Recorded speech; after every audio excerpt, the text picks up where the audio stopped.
Assalamu alaikum, sir. Walaikum Assalam. Can we begin with the recap then? Good morning, sir. Good morning. Good morning, Shafi. Good morning, sir. Good morning.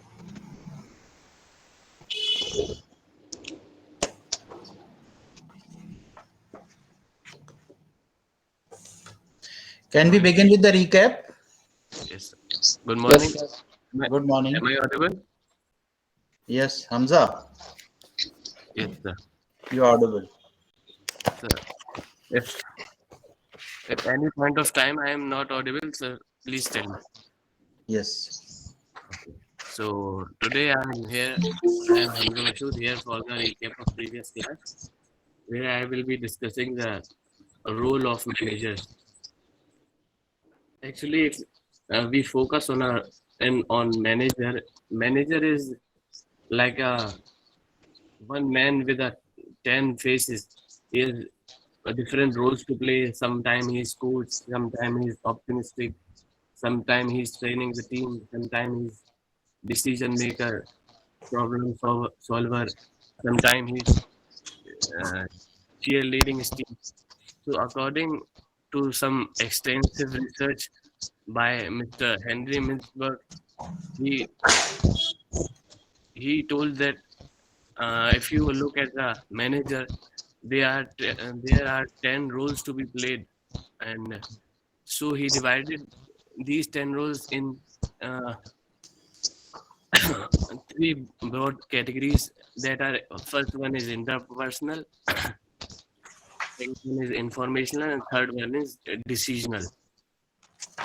In interpersonal, the role of manager is more of a um, you know social, with a social angle, where he's like a, you can say he's like a PRO or a politician, where he's performing the social duties. He's a figurehead, leader and liaison, performing the social duties like going to the funerals and marriage ceremonies, inaugurating some inaugurations, and informational. He's generating and sharing the knowledge with his teamwork and awareing the people there. He's playing the role of education, and you can match the qualities which he is described, like he is monitoring the information, disseminators and a spokesperson. He, he's basically sharing the knowledge he has gained throughout the everything experience there. And thirdly, his very crucial role in of manager is that he's decision, decisional role, where he's like a boss or captain to the team, and he's leading the team, motivating them, and sometimes he's handling the disturbance there and negotiating with the parties with which he has to be interacting in the future. That's all I have to say. Thank you. Okay, Hamza. Thank you. Next, please.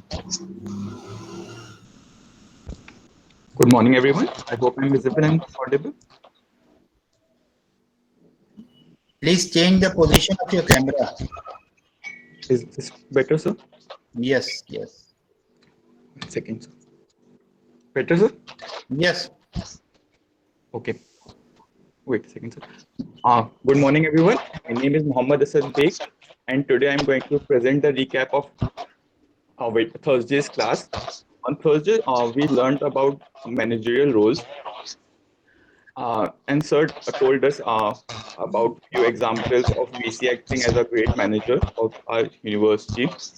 Also going to add the abilities and skills we should attain as students so that in future we can become great managers and follow all these rules. The first management management role is interpersonal role. Under that comes the figurehead, in which you have to be social, ceremonial, and become a great source of inspiration to others, so that the employees who work under you look up to you as a person of authority. Sir told us about the example that VC visits funerals of ex-employees, retired employees.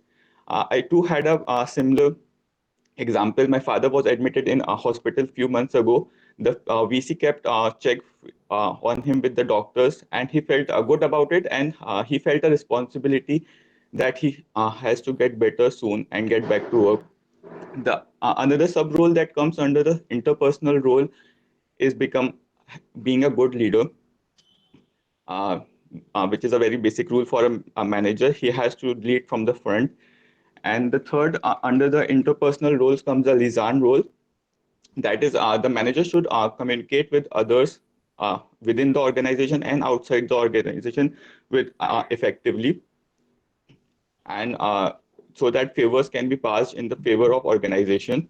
Uh, the second role is informational role. Under the informational roles, the first sub role is the monitor role. In the monitor role, the manager has to regularly seek out information and not gain extra information, gather extra information, just the important ones, so that the organization can work properly and be updated. The next sub role was disseminator role. In that, one manager should communicate potentially with the properly with the colleagues and the team, and impart them their duties properly. The last role under the information role comes of the spokesperson, which is a very important role. A person should be a great orator and tell all the achievements of the organization to different people, to the outside world, so that it can be celebrated properly and the proper functioning of the organization comes in front of the different people.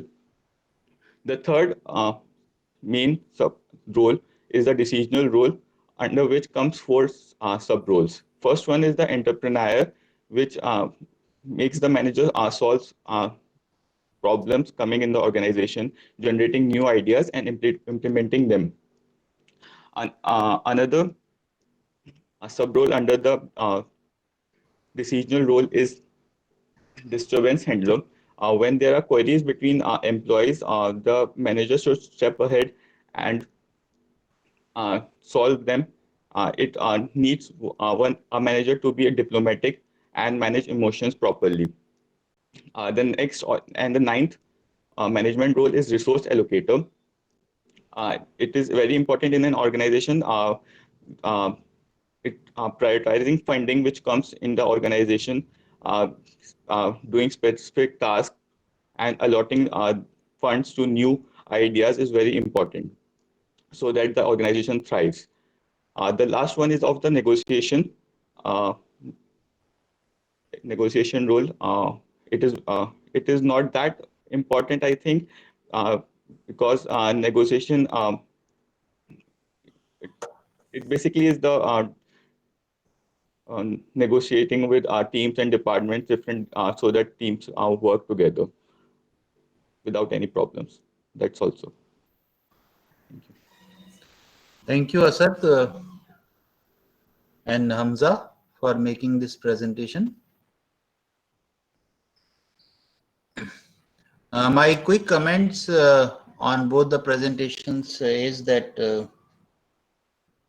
I think Hamza, overall your presentation was lucid, but you need to be a bit more firm and forceful in your presentation and delivery.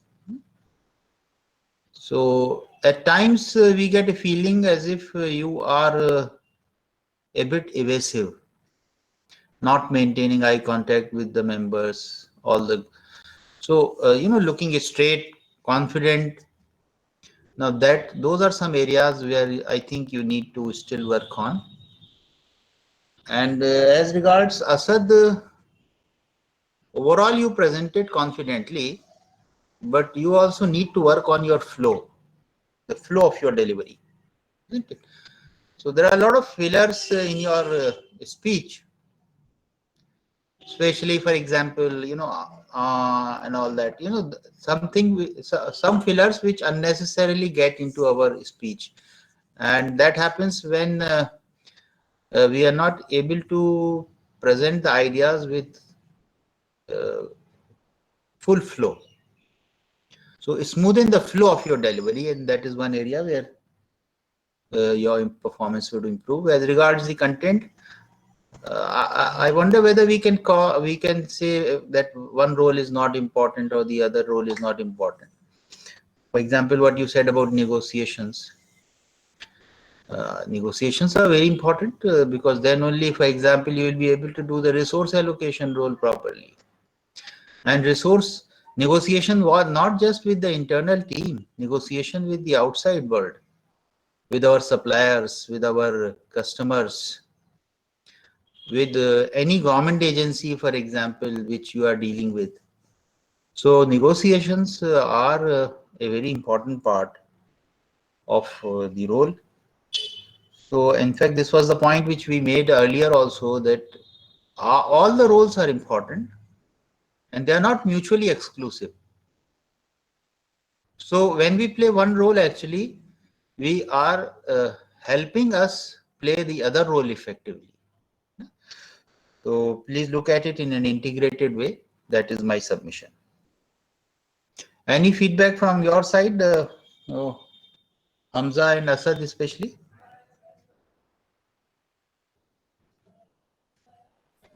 No, sir, I will try to do better on next time. Okay. Sir, I'll practice more, sir. Thank you, sir.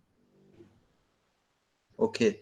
So now, in the context of these three frameworks which we have discussed, Dr. Zareen will issue a formal notification also to it. There is an assignment which we all have to do. And this is an assignment which would be a group assignment. You already have your buddy. My request to you would be that extend that group and make it a group of 3 and a maximum of 4, because we are still in COVID time. So I would not like to make you to make a big group. So minimum of 3, but maximum of 4. A group of 4 you can form.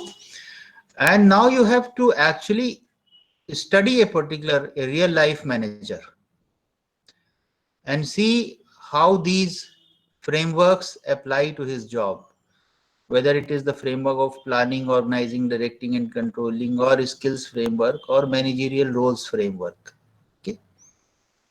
And you have to select manager of all hues and colors.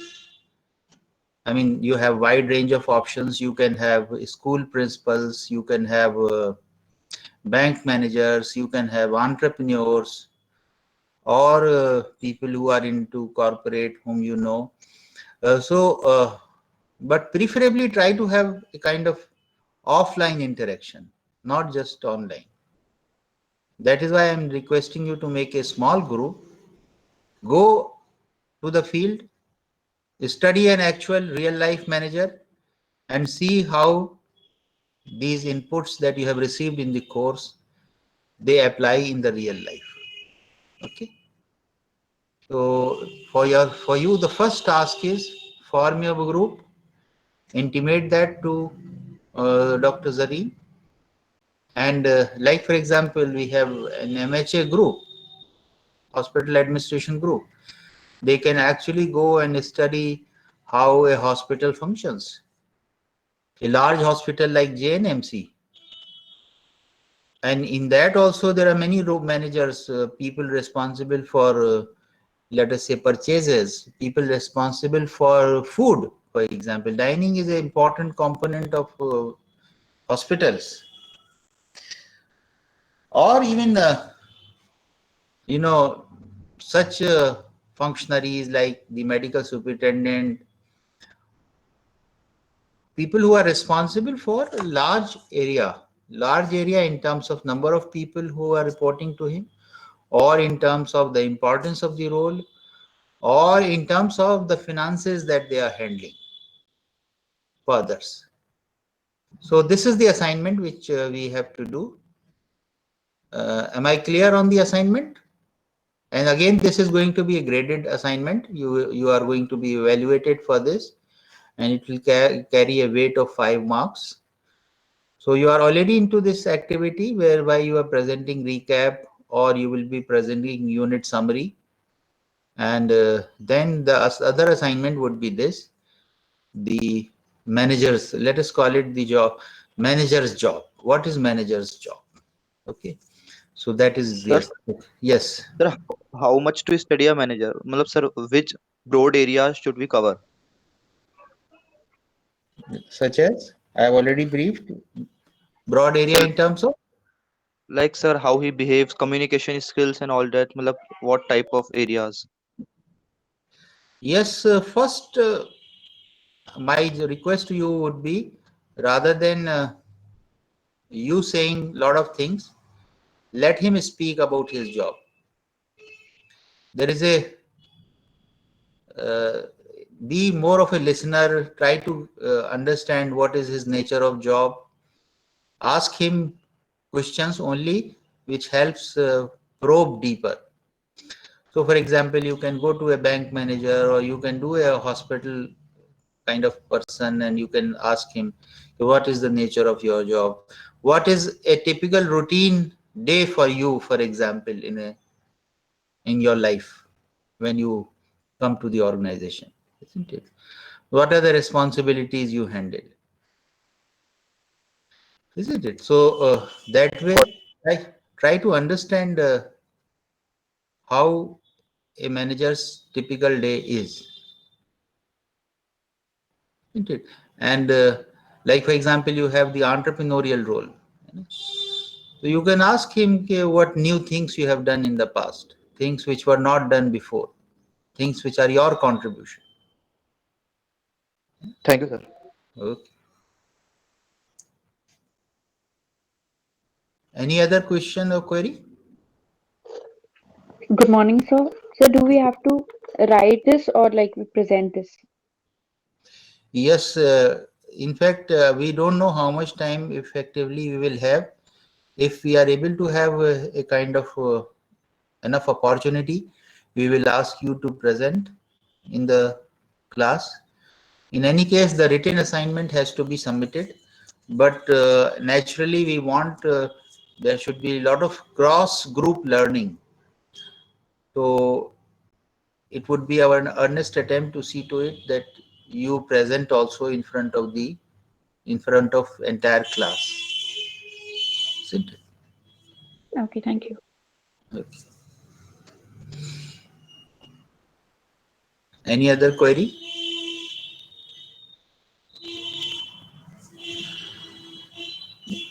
Okay, so now let us get on with today's content. Now, in the next 3-4 sessions, we would be talking about how management as a discipline has evolved, the history of management, isn't it?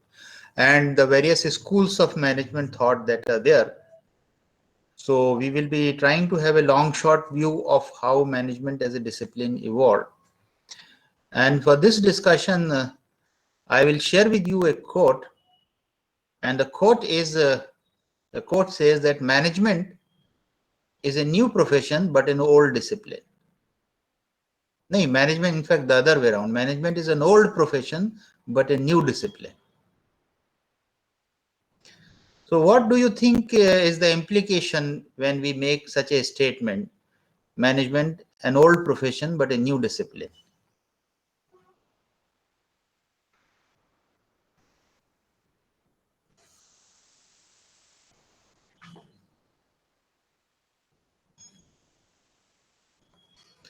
Can we have some comments on this? Sir, scope of management is increasing. We can study it under a discipline, sir, subject. Okay. So we were using it since ages, but we just realized that what it was. Sir, we are practicing it from centuries, but we have no schools for that to read. But now in this age, we are reading it. Okay. So management has an old history, but it is evolving with time. Okay, okay. Sir, as you mentioned in the earlier classes that managers have always been there in our society, but later on, after the Industrial Revolution and Renaissance period that went through, and due to the establishment of school of thought like London School of Business and all, management as a discipline has evolved and it's been kept evolving till date. Yes, you are very right. All of you are very right. The key idea behind this statement is that management as a practice, as a profession, has been there since ages. But as a organized body of knowledge, it has been, being studied. It is being studied only recently. In fact, the formal study is hardly 100 years old. So 100 years is a very small time frame if you look at the entire human history and the history of other subjects. For example, English literature we have been studying since ages, isn't it? So as opposed, or chemistry as a subject, for example, or physics as a subject, mathematics as a subject, we have been studying these subjects since ages. But management as an organized body of knowledge is being studied only recently. So this is one point. And this is what we want you to appreciate, that as a practice, it has always been there. And you all know about our ancient civilizations. And for example, how many of you know about Harappan civilization of our country? Yes, sir. Do you have Yes, sir. some idea about what kind of Yes, sir. civilization it was? Yeah. Sir, but it is right now it's in Sindh in Pakistan. There are some parts. So it is one of the most civilized civilization. Yes, there are areas in Gujarat like Lothal, for example, which are there. Kalibangan, sir. Kalibangan. Yeah. So it's a civilization. See, nations may change, but civilizations don't change. Isn't it? This is something which we have to understand. And that is why when Toynbee wrote the history of the world, he didn't take city-states as the unit. He selected civilizations. And he studied 21 civilizations that this world has witnessed. Okay. So when you look at this phenomena, don't divide it into such city-states or nation-states as we call them. So, but focus on the point. What was the unique feature of our own Indus Valley civilization, as we call it? Sir, it was highly organized, sir. It was a highly organized. There were many cities separated by a large distance, but organizational structure was the same all over. Yes. So that means there was some common entity or some group which was conceiving it and then executing it. Because this kind of similarity which you find can only happen when there is a common group which is thinking of the entire civilization. Isn't it? Yes, sir. So very important point, Kamran. And in fact, Harappans are considered to be the best planners in the world. We now boast of, having organized cities like Chandigarh in India, but Harappan cities were much better by any standard. And it was a city life. It was primarily appeared to be a city life. And the cities were organized in a very, very, thoughtful manner. And there were common facilities which were created, common facilities like public bath, granaries, public granaries. Citadel, sir. And the proper drainage system, sir. Citadel.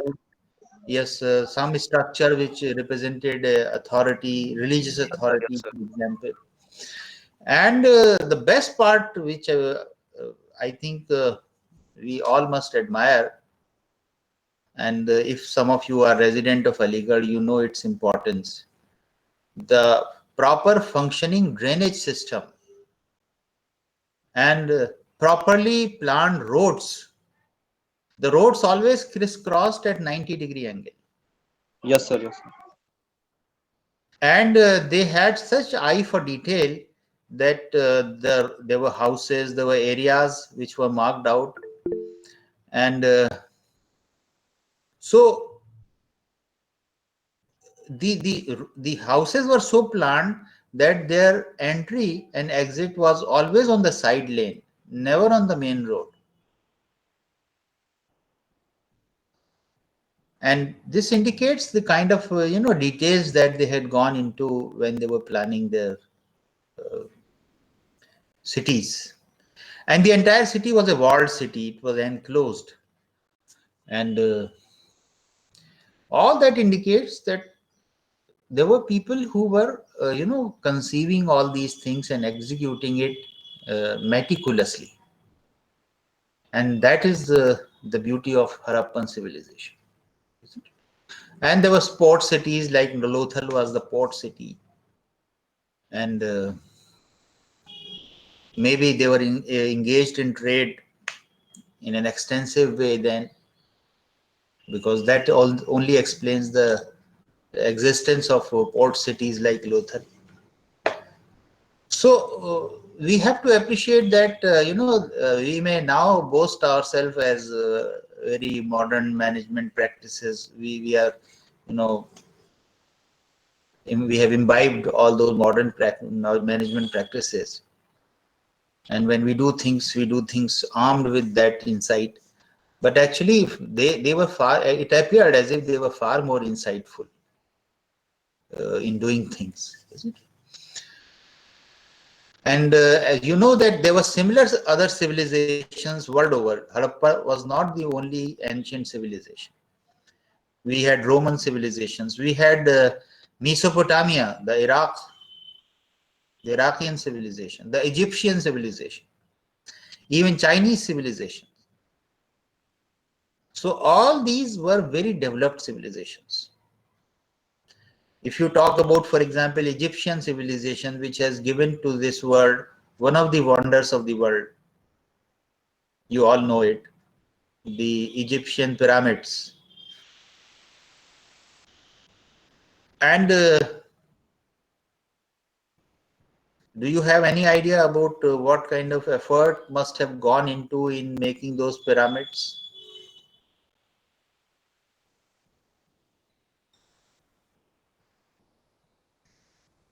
Because it's a huge structure, a huge structure.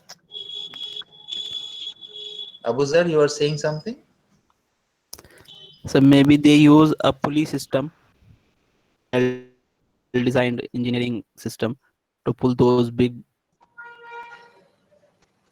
to level them up. That is the second part of it. How those stones were brought to the work site.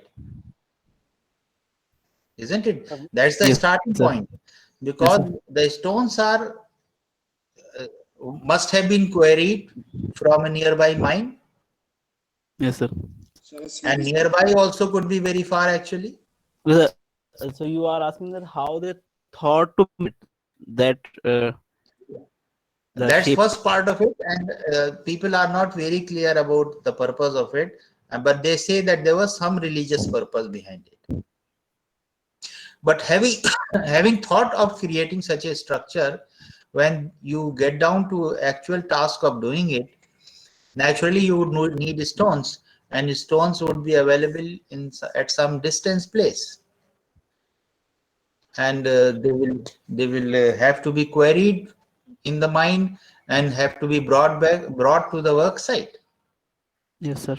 And I was reading some estimates. Roughly 23 lakhs stones have been used in building pyramids. Each stone weighing 2.5 tons. You can imagine the kind of volume of the work which was required.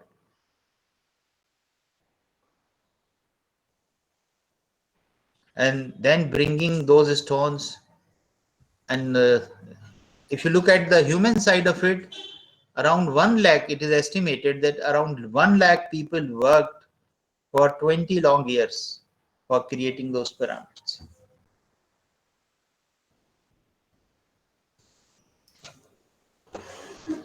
So I think the point that I am trying to make is that it should make us humble, and that when we look at the managerial feats of these civilizations, there was division of labor. Now we talk about division of labor, but there must have been such division of labor. Even Mesopotamia and the Iraqian civilizations. The Mesopotamia region is that Iraq's region. And even now people who visit it, America might have decimated Iraq, but the spirit still survives, because they say that we drive our spirit from our ancient roots. We are not a rootless civilization.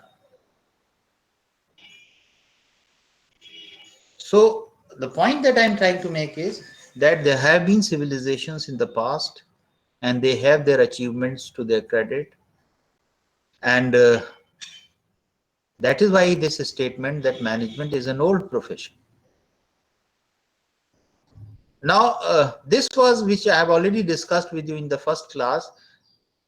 The fact is that there were just two broad groups in the society, that is the state or the religious authority. But then during the medieval phase, this underwent a bit change. And a new class emerged in the society, which we call the feudal class. The feudal class was the gentry which was entrusted with the responsibility of running a particular region, affairs of a particular region. For example, in the Mughal period, they were called mansabdars.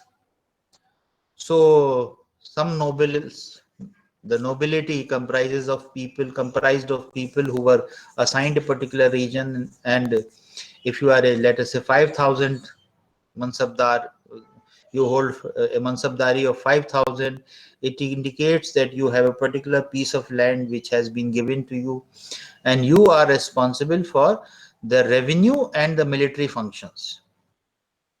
Your job was to collect the revenue, the tax for the government, share a part of it with the government, and keep a part of it for maintenance of your own affairs. And your own affairs required that you maintain a military contingent which can be requisitioned by the state in times of need.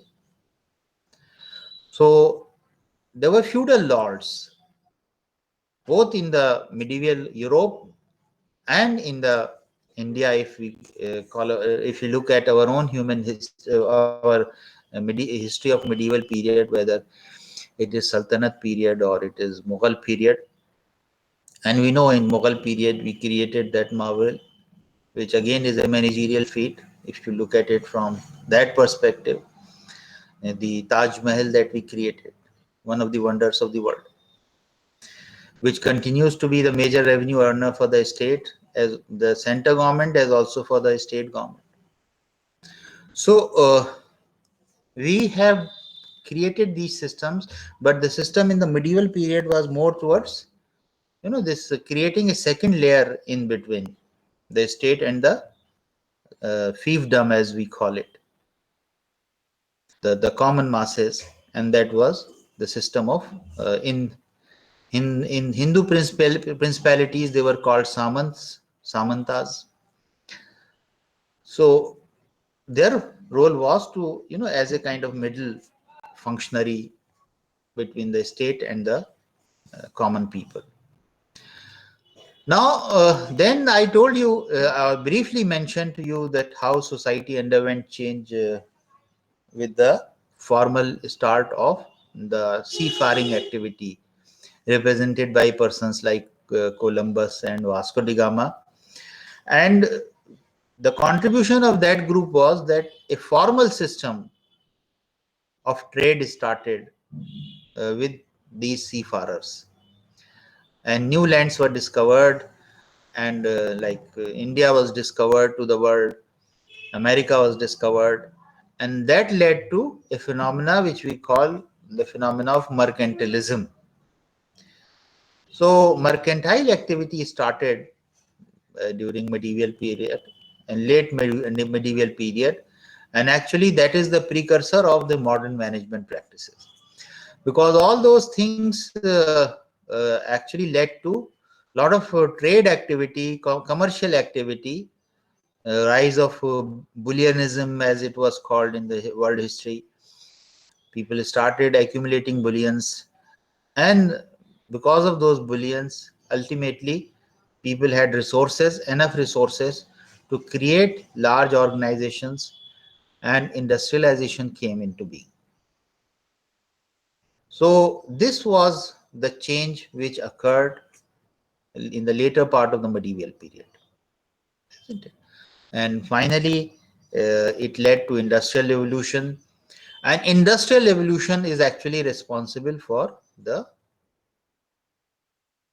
emergence of modern management practices, because the first school of management thought, which we will study together soon, maybe in the next class, is the scientific school of management. Because what was the change which occurred as a result of industrial revolution? The key change that occurred as a result of industrial revolution, this was that earlier there was production by masses. Now we had mass production. I hope you can appreciate the difference between these two, mass production versus production by masses. Yes, sir. Can somebody reflect on this, Waqas?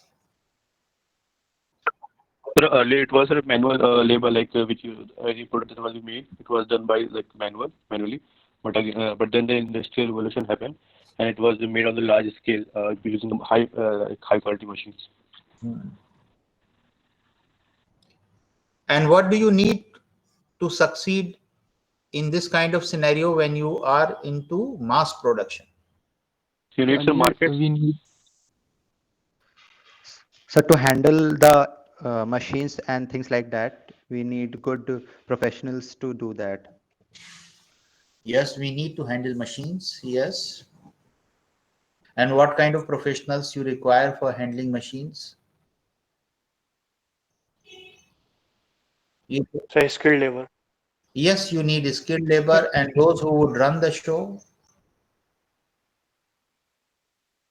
Primarily, the first group of managers which emerged or who contributed significantly to management were broadly engineers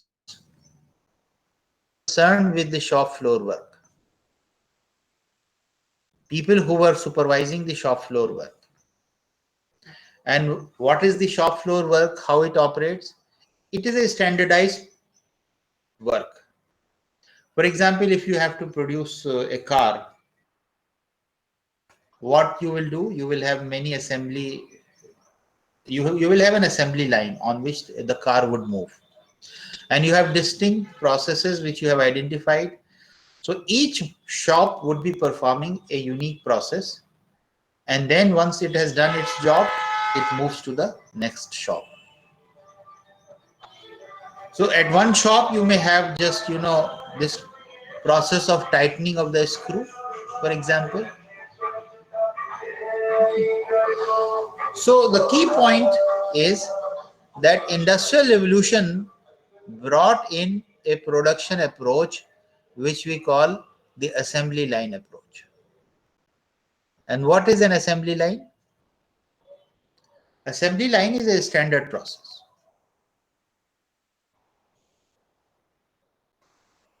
There is a particular stage, a well-defined stage through which the product moves, and you start with the raw material, and then you have a assembly line through which this moves.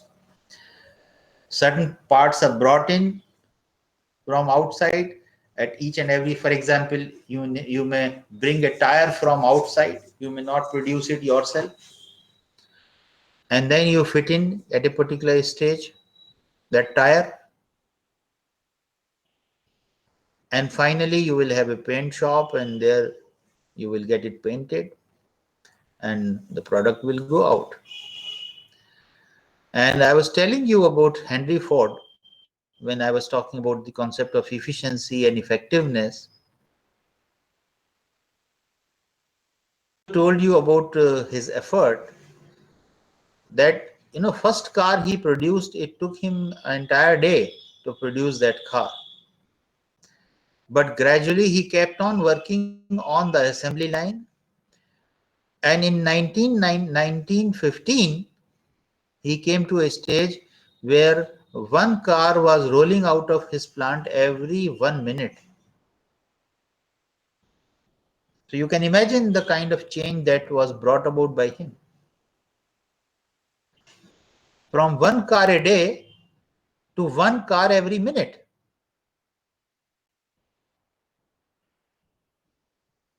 Isn't it? And because the situation was such, some of you mentioned about market. Actually, the entire thing was conceived for an expanding market, still an unsaturated market. So the key issue was production. Anything which you produced the assumption was that it will have enough takers. And on that principle, the entire effort was organized.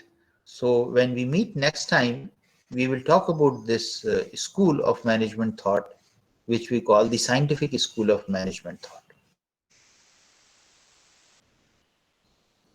So starting with the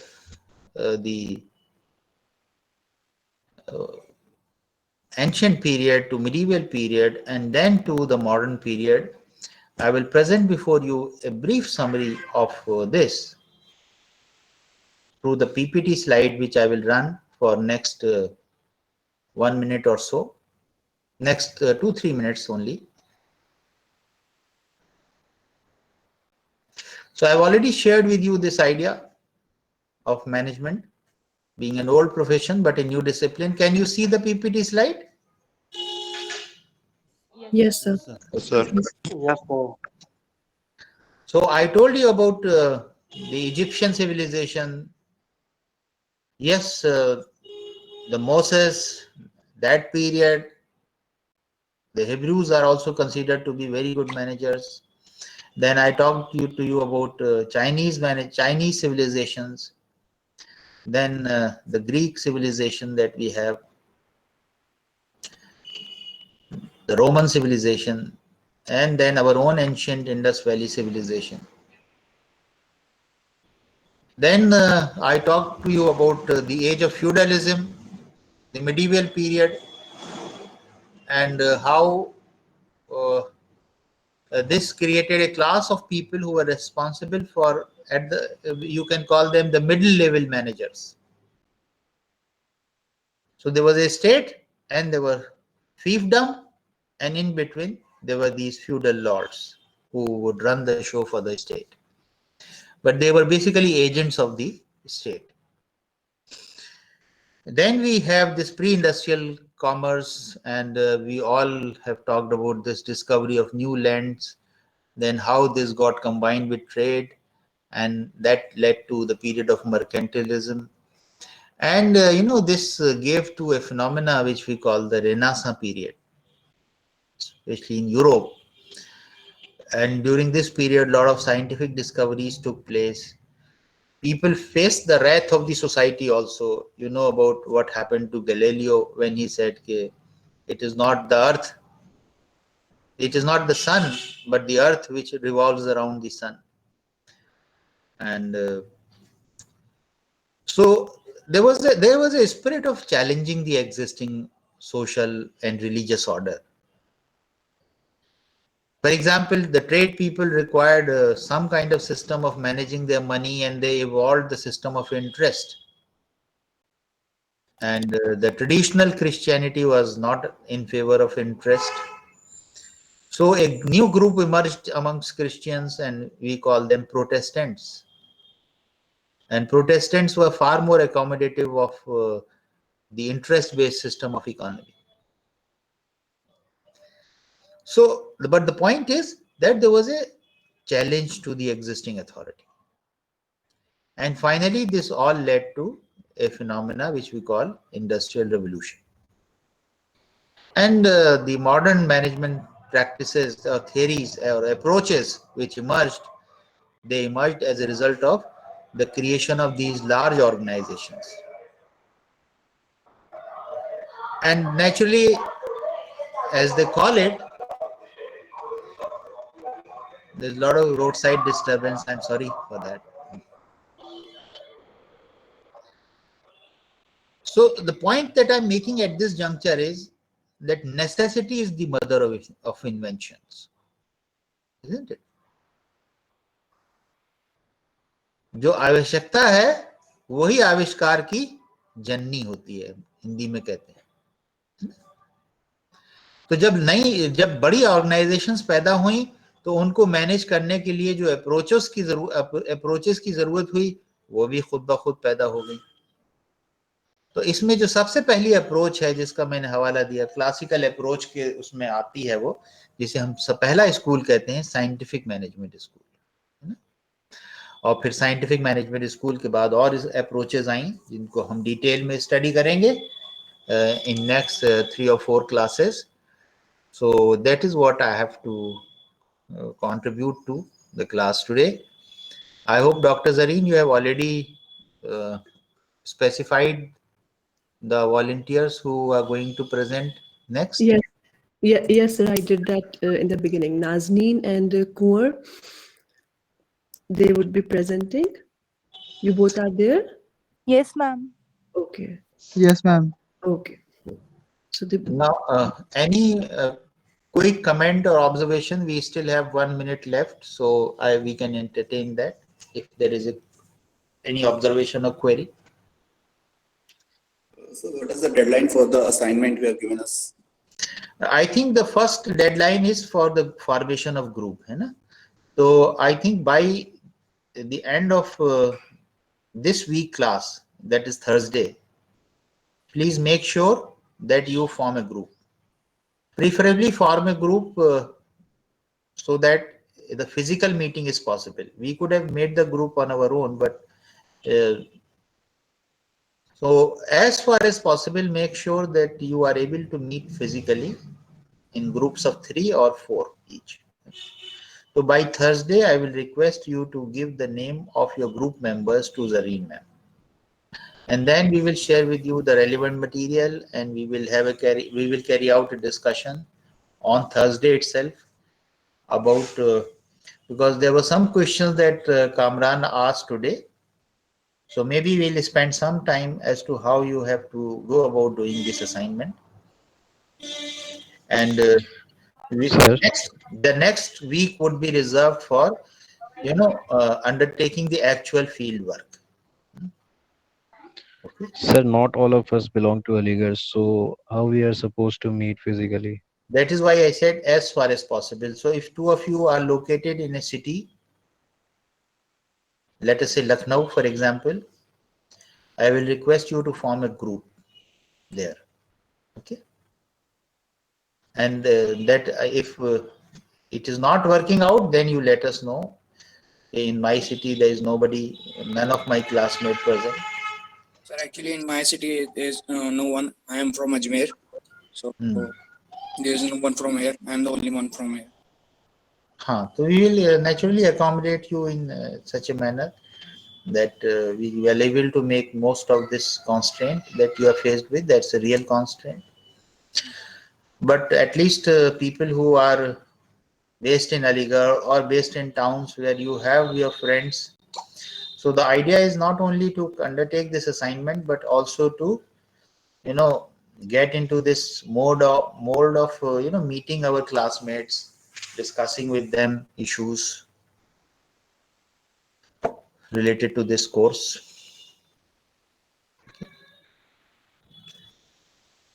So by Thursday,